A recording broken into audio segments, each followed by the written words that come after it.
Pressure's on, pressure's on. Alright, cool. Oop, does it work? To reach? Yo. Hey, so it says in the verse in Haggai, chapter 2, verse 9, it says a prophecy of the future time. It says this house is going to be greater. This last house that's going to be built, this last temple of the Jewish people, is going to be greater than the first house. The symbol meaning it's referring to the building of the second temple, the time of Ezra, that was greater than the first temple. But the Zohar says that it's going to be referring to, it's also referring to the last temple. Great is this last temple that the Messiah is going to build speedily now. And that's going to be greater than the first temple. And all the other temples that were built before are all considered the type of the first.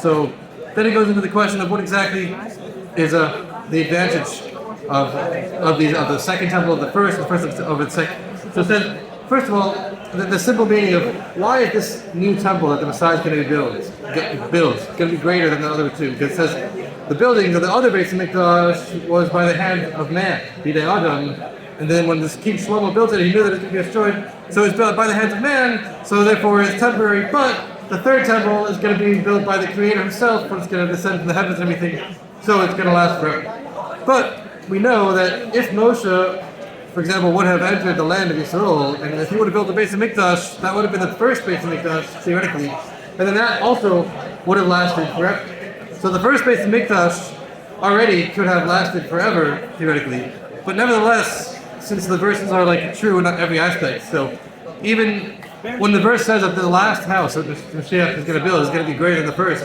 it means not only is it going to be greater than the actual first, but it's going to be greater even than like what the first Beis Hamikdash could have been, which is why we had the exile in the first place, in order to have a great ascent, to have like an even greater ascent later, similar to how Teshuvah, the idea of doing Teshuvah, is one gets one closer to the Creator than if one is just perfectly righteous. So in the times of the second Beis Hamikdash, in the times of Ezra, when they came out from the exile, they were kind of like, they did Teshuvah a little bit then, as well.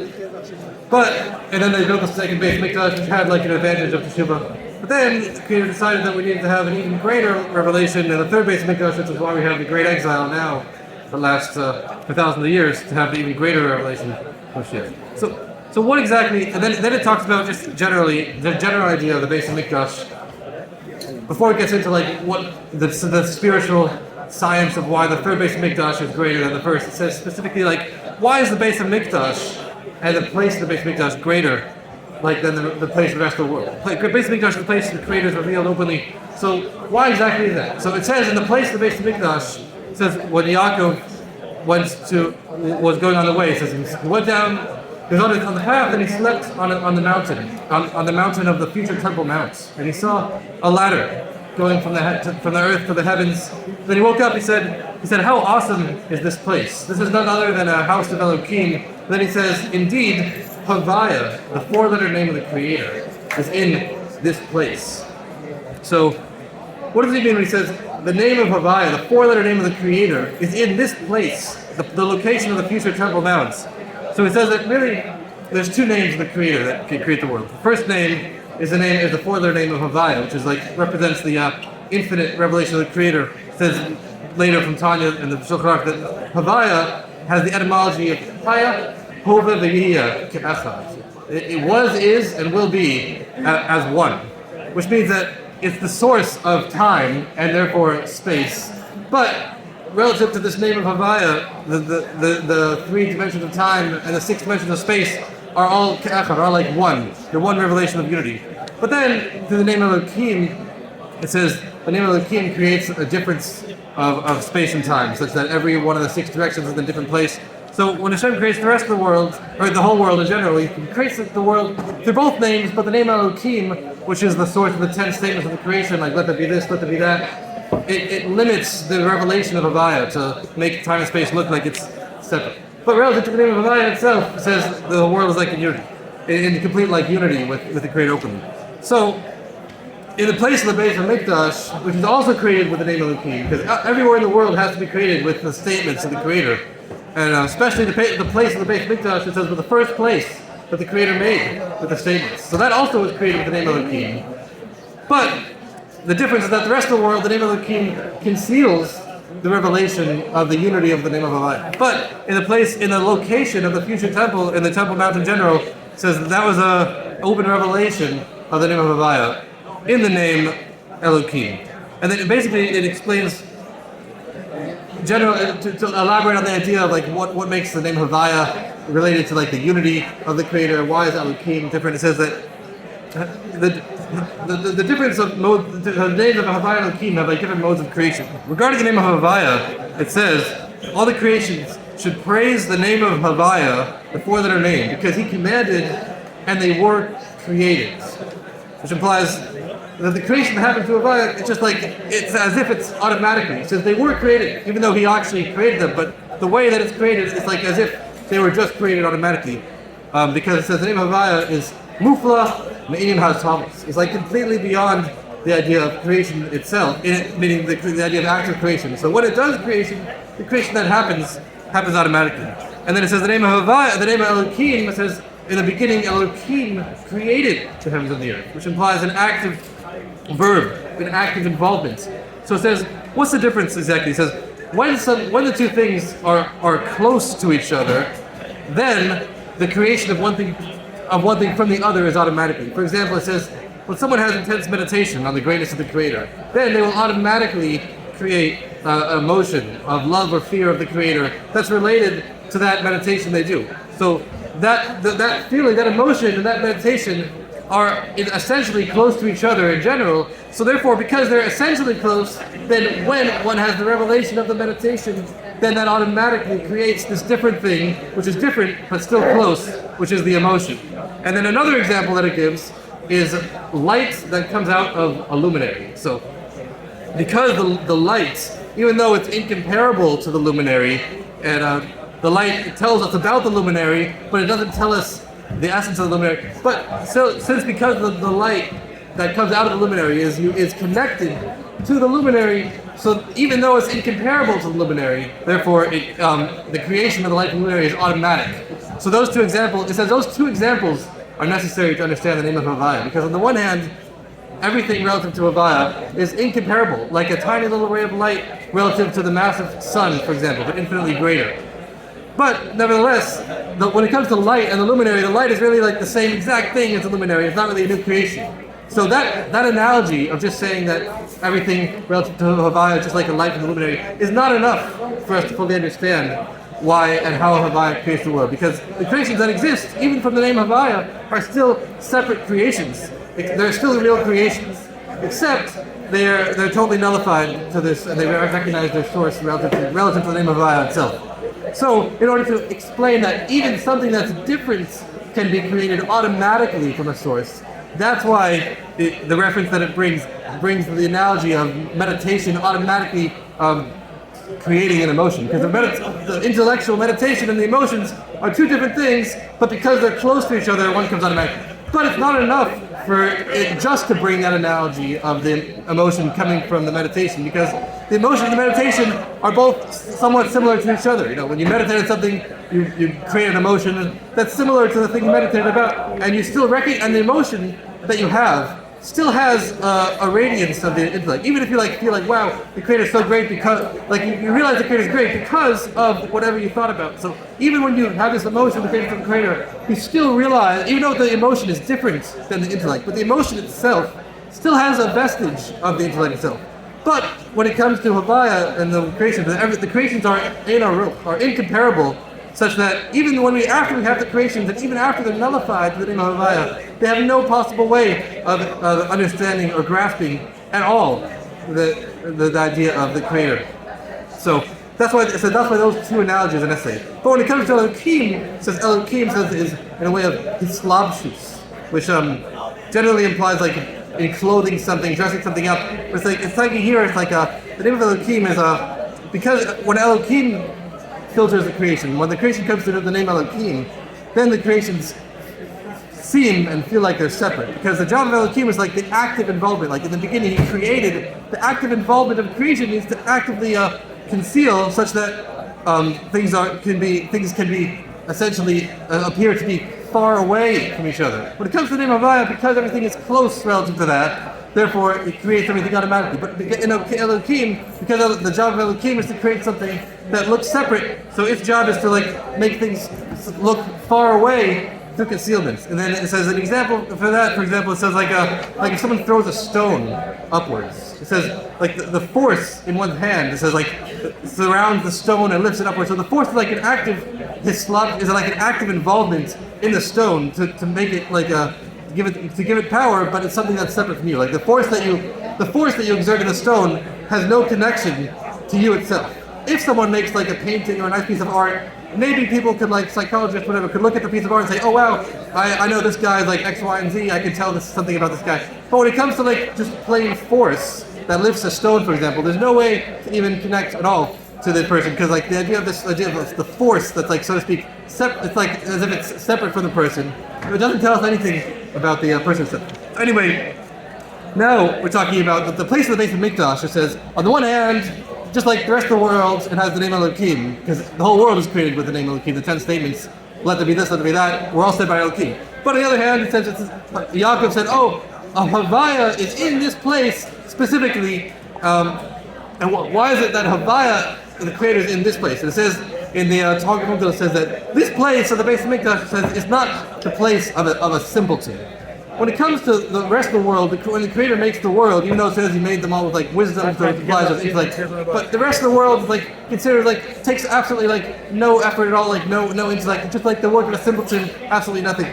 But I mean, the general understanding of that idea is that okay, the words of creation are the words of a simpleton, but the words of the Torah are the words of like a wise person. But here it just says the general idea that okay, the place of the rest of the creation is the words of like a simpleton, like the Creator making the world, just like nothing, just like simple. But the revelation of Havaya, the revelation of the base of Mikdash, which is the revelation of Havaya, which is not the place of a simpleton. It's greater. So what exactly happened in this place where Yaakov slept? It says Yaakov, the whole discussion in the commentary is exactly where Yaakov slept. Because it says Yaakov slept in the place of the altar that Abraham built to bind Isaac. But now it says that it's implying that Yaakov slept in the place where the future Aron would be, the future ark would be, which was a few almost away from his bed. Commentaries talk about a lot how Yaakov took the stones from the altar and then he moved them to the place of the Aron, etc. But the basic idea is that this idea where Yaakov was sleeping, it says here, was going to be the future place of the ark. And so the place of the ark says Makom Aron Eino Mina Mina. The place of the ark was not limited to a finite measurement. You could measure from one end to the wall and it was 10, measure from the opposite end to the opposite wall was 10, and then measure in the middle was 2.5. And the whole place was 20. So it implies on the one hand it doesn't take any. It looks like it doesn't take up any space, but it really does. It says that's for the same reason that Yaakov said, because in the place that he was sleeping, it says there is Havaya in this place. And we said that the name Havaya, the etymology of the name Havaya, is a Haya Hoida V'hi. It was, is, and will be as one, which means that there is a concept of time, but all the dimensions of time, past, present, and future, are all one. And we said time and space are really connected, essentially like the same idea. So because relative to Havaya, they have all the dimensions of time are one thing, so too all the 6 directions of space are also one thing. Meaning that relative to Havaya, there exists the concept of space and a concept of 6 directions. But because of this revelation, it says the 6 directions of space do not contradict each other, and it's like as if they like make peace between themselves relative to this revelation of Havaya. So if the revelation was only from Havaya, then it's like we wouldn't have any finite space at all. But in the place where the ark was placed, there was actual measurements. You could go there. It was a real place that had every direction, every place, every measurement was in a separate location. So that is because the name generally speaking, the name Elohim, in general, the name Elohim is what creates the division of space and time. Havaya creates the actual space and time. Relative to Havaya, it's all one. Elohim is what divides up space and time, such that it's like all in different places and it looks like it's different. But in the place of the Aron, it's also created with Elohim because it had difference of space. But that creation through Elohim did not contradict the revelation of Havaya, because Havaya is in this place. And it says the analogy to understand how can this be where like on the one hand, in order for space to look separate, it needs to be separate, but when it has the revelation of Havaya, it's all one. So how can it have the revelation of Havaya, which generally causes it all to be nullified in one, but at the same time, also have the revelation of have this idea of Elohim that makes it separate. So either one or the other. So it says really this idea. This whole idea goes back to the idea of the Tzimtzum. When Hashem creates the world, it says the infinite light, Hashem essentially fills all of existence. But in order to create the finite being, says he hides that light relative to the creations. It's as if he completely hides that light. And then after he hides the light, then he brings in like another finite revelation afterward. So this idea of the tzimtzum, the idea of the contraction, is not that the Creator actually removed the light completely, but it's like relative to the creations, it's as if the Creator hid the light. But from the Creator's own perspective, even as he's making this contraction, even after he's hiding the light and then making the finite light and making the universe, he sees all of the dimensions of both the light and the darkness and the concealment. He sees them all from like behind the scenes kind of thing. So from our point of view, we only see the end result, which is concealment. But relative to the Creator himself, so he sees the concealment and he sees the revelation all behind the scenes as one. So when it comes to the general understanding of the Beit HaMikdash, he says that was like a revelation of Havaya through Elohim, through Elohim, which means like it's like kind of like from the Creator's perspective of El Havaya going through Elohim. When we enter the Aron, it's a revelation of Havaya, meaning revelation kind of like from the Creator's perspective of how the Creator himself still sees the concealment and the revelation, but they're not like a contradiction because he's like looking at it from behind the scenes.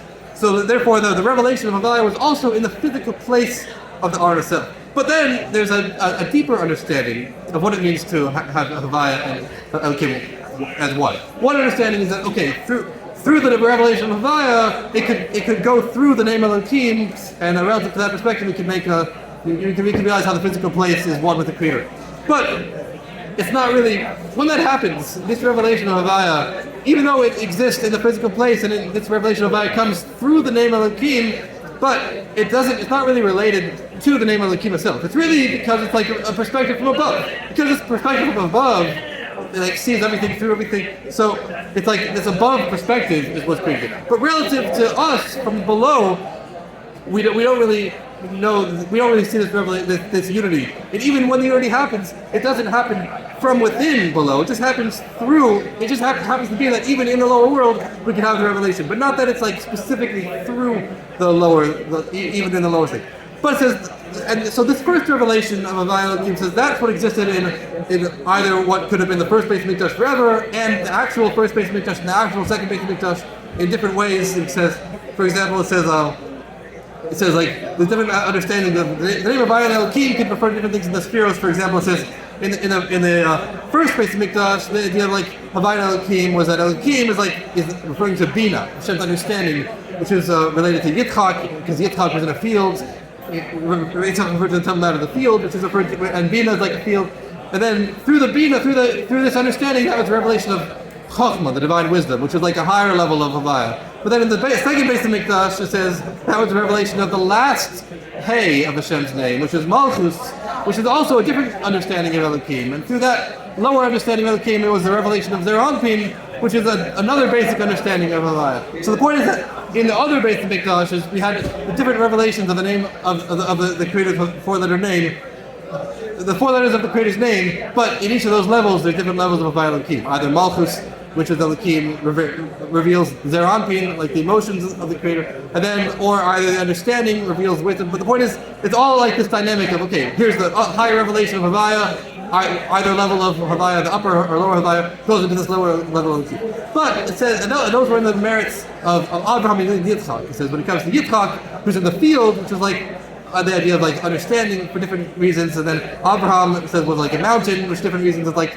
referred to Malchus. But it says the third Beit HaMikdash says it's referring to Yaakov, and Yaakov it says he called it like a house.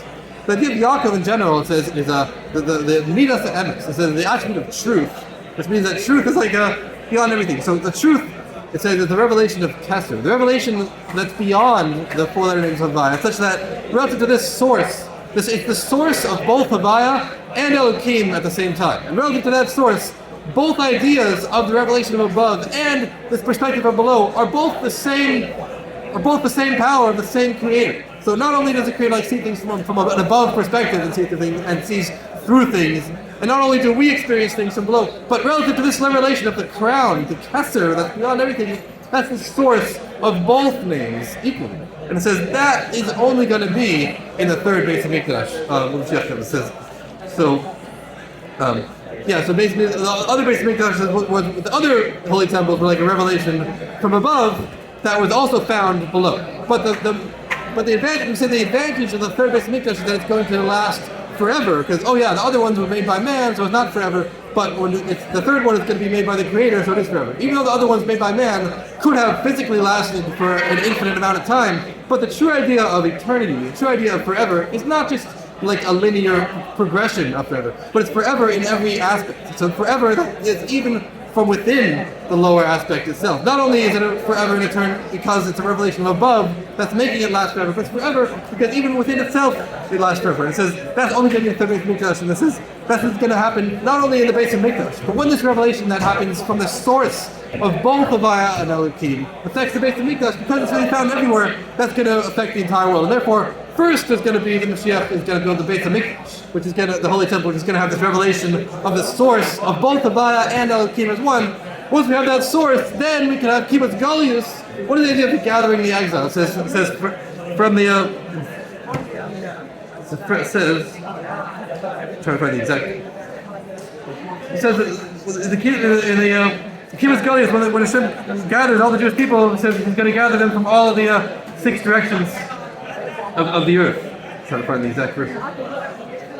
It says, from the east I will bring your seed. From the west I will gather you. He said to the north, give, and to the south, do not hold back. So this idea of and it says, bring my son from all the ends of the earth and my daughters from the edges of the land. So he says, basically, he's talking to all the 6 directions. It's as if the Creator, so to speak, is saying to all of the directions, and the directions themselves, the 6 aspects of space. It mentions 4, but it says really it's implied up and down as well.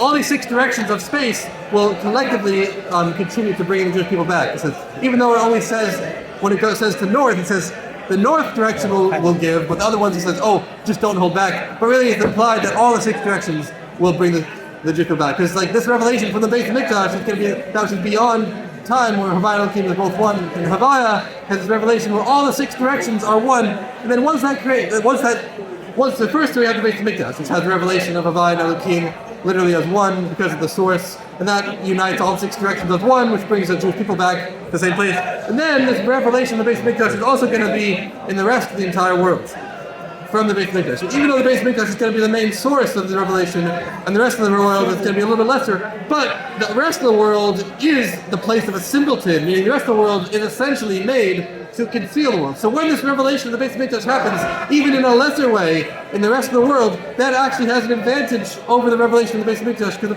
the place of the Beis Hamikdash, anyways, is befitting to have this revelation. But when it comes to the rest of the world, it doesn't even make sense that it should be, but it will happen anyway. And that will also cause the Tekiyas Amazing, where the actual bodies will be created from the physical earth itself, which is like this idea of the revelation will be even from within the lower aspects as well. And this all starts from the honor of this last house, the Beis Hamikdash. That's the source for all the other aspects of the Mashiach. That's happened now.